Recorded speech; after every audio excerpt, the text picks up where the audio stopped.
Salut à tous. Dans cette vidéo, je vais vous montrer comment est-ce qu'on modifie son code et on l'envoie dans un repository, dans un dépôt commun, qui est notamment le dépôt Codex. Donc, au préalable, tu dois d'abord avoir installé le site web d'application Git.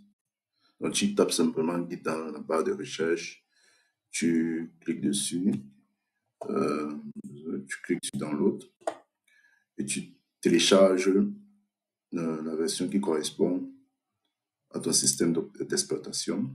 Et ensuite, tu dois aussi télécharger VS Code, Virtual Studio Code, comme ceci. Et tu choisis, tu télécharges ce qui correspond à ton système d'exploitation. Donc, maintenant, j'ai eu à vous demander vos noms d'utilisateurs GitHub et email. Donc, si tu l'as déjà fait, et c'est que probablement je t'ai déjà ajouté dans le repository, déjà invité à rejoindre le repository. Donc, quand tu donnes ton numéro, après avoir donné ton nom d'utilisateur et ton email, tu vas recevoir une notification dans ton GitHub account, ton compte GitHub. Tu passes simplement, tu l'ouvres. Moi, j'ai ouvert mon compte GitHub. Étant donné que je me suis ajouté moi-même, voici, j'ai une notification ici, à ce niveau, ce point bleu. Je clique simplement dessus, j'ouvre le message et j'accepte l'invitation. Et j'ai accès au dépôt commun, Codex Site Web groupe 1. Bon, pour ceux qui sont dans le groupe 1, pour ceux qui sont dans le groupe 2, je pense que Alex va s'occuper de cela. Au cas concret, tu peux simplement regarder dans ton mail. Tu regardes dans ton mail, tu auras toujours l'invitation. Tu regardes, si l'invitation est venue. Tu ouvres et tu auras un message un peu comme celui-ci. Donc, tu cliques seulement View Invitation, ça va te rediriger sur ton compte GitHub. Donc, après avoir fait cela, il faut ouvrir son VS Code. Parce que, bien évidemment, tu dois modifier ton code, tu dois écrire ton code et le hockladen, donc c'est-à-dire et l'envoyer sur le dépôt commun site web Codex Group 1. Donc, ça, c'est bon, ça, ici, l'exemple que j'ai utilisé, c'est l'exemple des membres du groupe 1. Donc, tu ouvres simplement ton VS Code. Et maintenant, tu pars sur, il y a une welcome page, tu pars sur Clone Repository. Ou si tu ne vois pas la welcome page, si tu descends simplement ici, tu cliques aussi sur Clone Repository. Donc, ça va donner le même résultat. Bon, Clone Repository. La barre de recherche va s'ouvrir, s'afficher. Et maintenant, ce que tu fais, c'est que tu copies le lien du site web, du dépôt Codex Site Web Groupe 1, le lien HTTP. Donc, ici, tu cliques sur copier. Donc, s'il vous plaît, si tu as déjà fermé ton site, ton compte de GitHub après avoir accepté l'invitation, rassure-toi de mémoriser le nom aussi. Et tout simplement, après, tu ouvres ton compte de GitHub,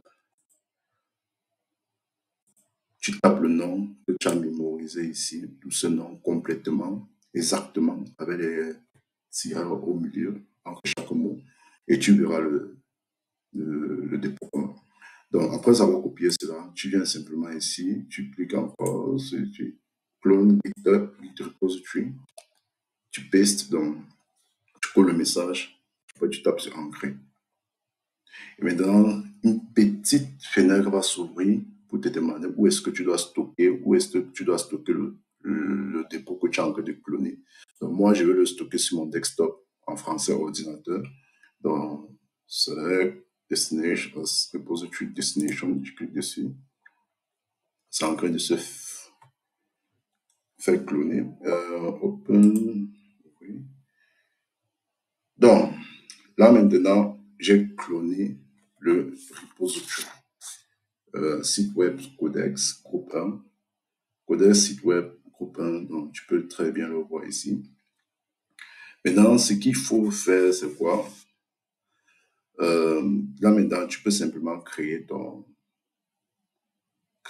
fichier HTML ou créer ton fichier CSS.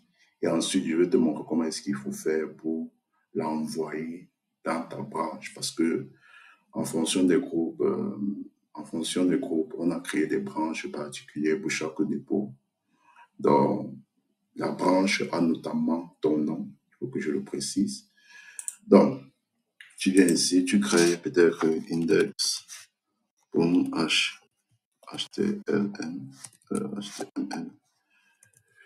À l'intérieur, tu mets ce qui était bon, ça va être quoi, ça, tu sauvegardes. Bon, je pense que c'est tout comme ça, c'est tout pour un début. Une minute, s'il vous plaît.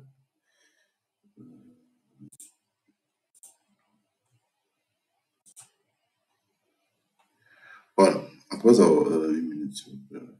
Ok. Ok, bon, vous êtes ici, vous, qu'est-ce que vous faites maintenant? Il y a une notification avec un qui est ici pour dire qu'il y a eu un changement dans le document. Et ce que vous faites, c'est simplement, vous cliquez ici en bas où il y a main, vous descendez, vous allez voir plusieurs branches et vous recherchez simplement votre nom. Donc, mon nom, c'est Alain.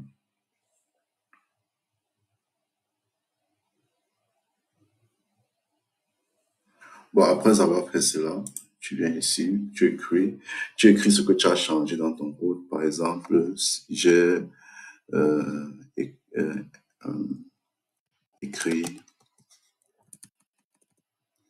euh, je ne sais pas ce que je peux faire. Je crée code de base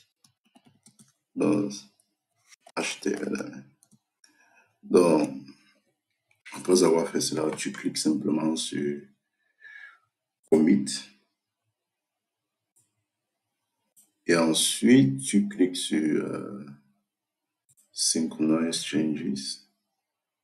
Donc, synchroniser les échanges.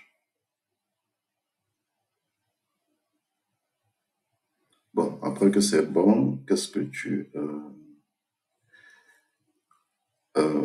cliques sur ces trois boutons et tu passes sur l'option Push. Bon, tu viens ici, trois boutons, option Push.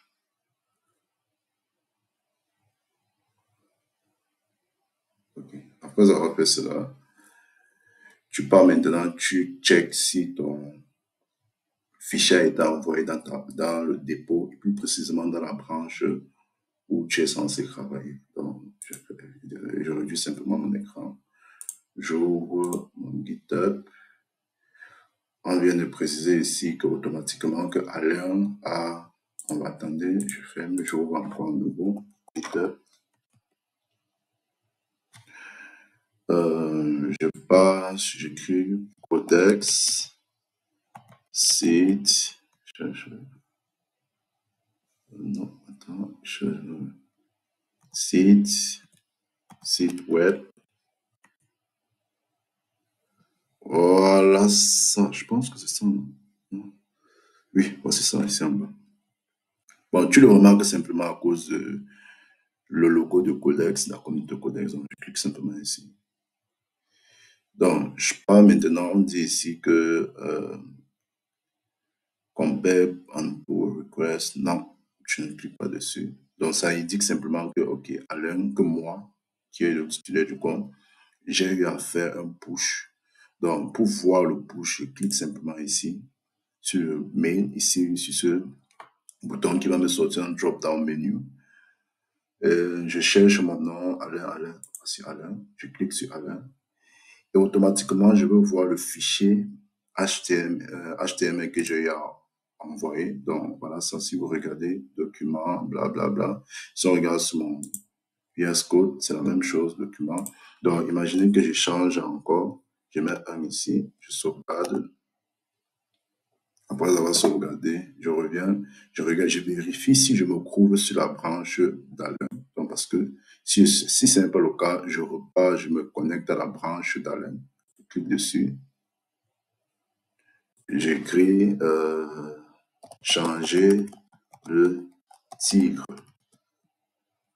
en document 1. Après, j'appuie sur commit, synchronize changes, synchroniser tout changement en français. Après avoir fait cela, je clique dessus, sur les trois points sur point, autant pour moi. J'appuie sur push. Voilà. Je pense que ça a déjà été fait. Je pars maintenant, je vérifie encore si c'est parti.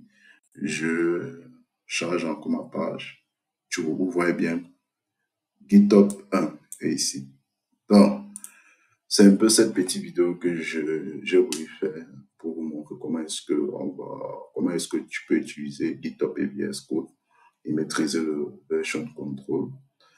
Donc, c'est un peu cette petite partie du version control parce que c'est vraiment vaste. Il y a beaucoup d'autres commandes qu'il faut connaître. Mais bon, avec cette petite partie du version control qu'on va travailler. Donc, à chaque fois qu'on va te donner les exercices, à chaque fois que on va t'envoyer une vidéo tutoriel et que tu vas simplement modifier ton code, tu pars et tu le fais comme je l'ai décrit dans la vidéo et tu envoies cela dans ta branche, dans le dépôt qui correspond à ton groupe et dans ta branche, dans le nom qui correspond, dans la branche qui correspond à ton nom.